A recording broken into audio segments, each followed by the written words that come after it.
Dear students, I am going to explain in MCB lesson 12 The Statue. It is a poem composed by James Ravi's. यानी कहने का मतलब है कि मैं आज लेसन 12 द स्टैचू पढ़ाने जा रहा हूँ। ये एक पोएम है और ये पोएम रचना किया गया है जेम्स रवीज के द्वारा। ये एक ब्रिटिश पोएट हैं। Is known for his contribution to children's literature. ये जेम्स रवीज जाने जाते हैं बच्चों की कहानियां लिखने के बारे में। बच्चों के बारे में बहुत लिखते थे बच्चों के लिए। His works mainly comprise poetry, anthologies and stories. ये जो भी काम किए वो मुख्य रूप से पोएम पर काम किए, ऑथोलॉजी पर काम किए और स्टोरी लिखे। Some of his famous works are the natural need, The Imprisoned Sea and the Wandering Moon। इनके महत्वपूर्ण काम हैं natural need, imprisoned sea and the wandering moon.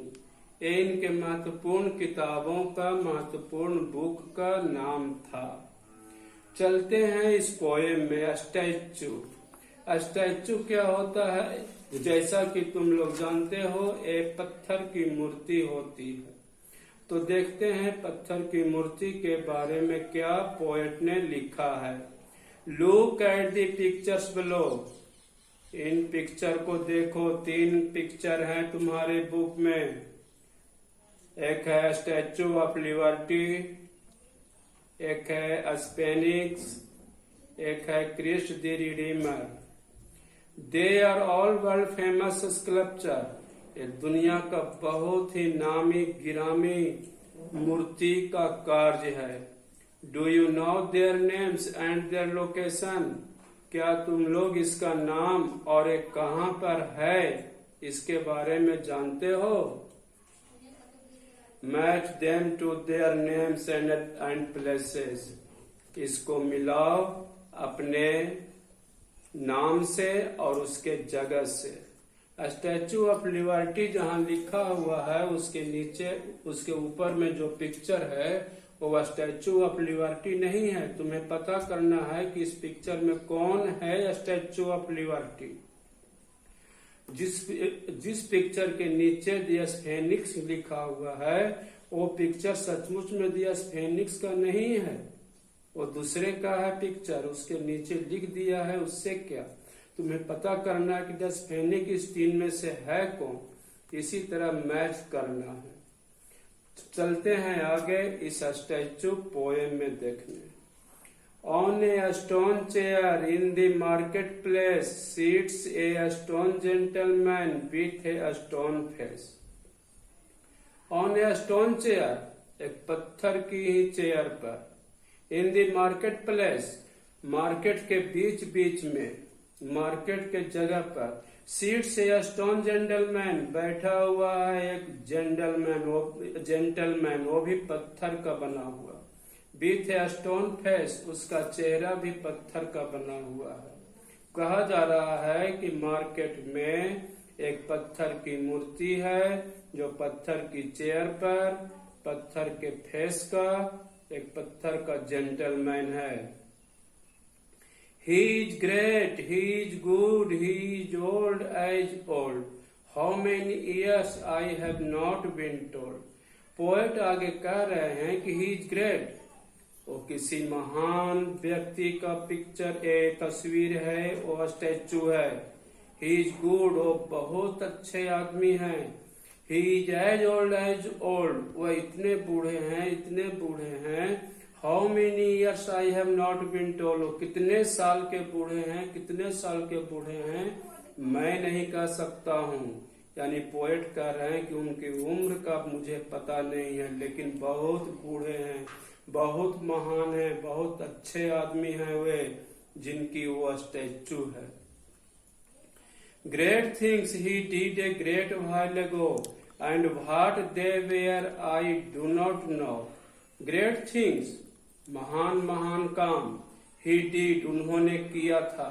A great while अगो, बहुत दिन पहले, जब वे जीवित थे, यानी स्टैचू वाला आदमी जब जीवित थे तो अपने जीवन काल में बहुत महान महान काम उन्होंने किया था। And what they were I do not know, और जो जो महान महान काम वे किए, पोएट कह रहे हैं कि मैं भी नहीं जानता हूँ। बहुत महान महान काम तो किए, लेकिन पोएट को भी नहीं पता है। But Solomon and said in his great square face, as he sits high up on his square stone base.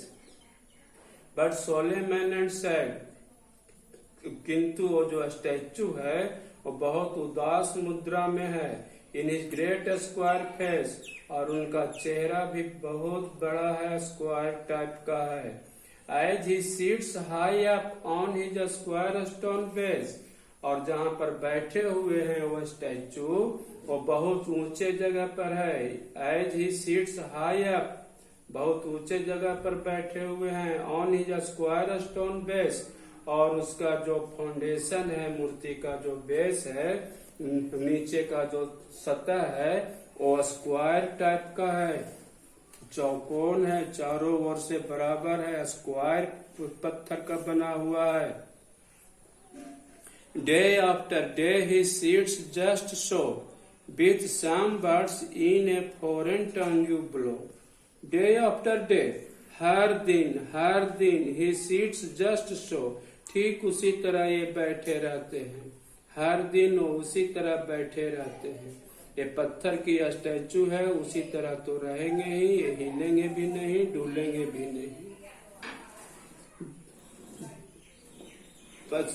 With some birds in a foreign tongue below, और उनके जुबान पर कुछ वर्ड झलक रहे हैं, कुछ बातें दिखाई दे रहा है, कुछ वो कहना चाहते हैं फॉरेन टंग में, यानी विदेशी भाषा में, जिसे पोएट नहीं समझ रहे हैं कि वो क्या कहना चाहते हैं। लेकिन ऐसी मुद्रा में वो पिक्चर है, ऐसी मुद्रा में वो स्टैचू है, मानो वो कुछ कह रहा है पब्लिक से। Whether the wind blows warm or cold, his stone clothes alter never a fold. चाहे आंधी आए, चाहे तूफान आए, चाहे ठंडी आए, चाहे गर्मी आए, his stone clothes alter never a fold. उसके पत्थर की जो बनी हुई कपड़े हैं वो कभी मुड़ते नहीं, कभी सिकुड़ते नहीं, और ज्यों के त्यों रहते हैं। पत्थर के बने हुए कपड़े आंधी, पानी, बरसात कुछ में नहीं मुड़ सकता है, फोल्ड हो सकता है। On a stone hand he rests on his knee, with the other stone hand he points at me. One stone hand, एक जो हाथ है वो पत्थर का है, उससे पत्थर का तो पूरे हाथ से सब पूरे शरीर ही है, लेकिन एक हाथ से जो पत्थर का बना हुआ है, he rests on his knees, अपने घुटने पर वो हाथ रखे हुए हैं। एक हाथ अपने घुटने पर रखे हुए हैं, with the other stone hand, किंतु दूसरे स्टोन हैंड से he points at me, वो मुझे इंडिकेट कर रहे हैं, पॉइंट कर रहे हैं। यानी एक हाथ अपने घुटने पर रखे हुए है वो स्टैचू, और एक हाथ से पब्लिक को, पोएट को इंडिकेट कर रहे हैं वो statue. Oh, why does he look at me in just that way? I am afraid to go and afraid to stay. A stone gentleman, what have you got to say? Oh, why does he look at me? Poet कहता है कि वो क्यों मुझे देखता है, पत्थर की मूर्ति।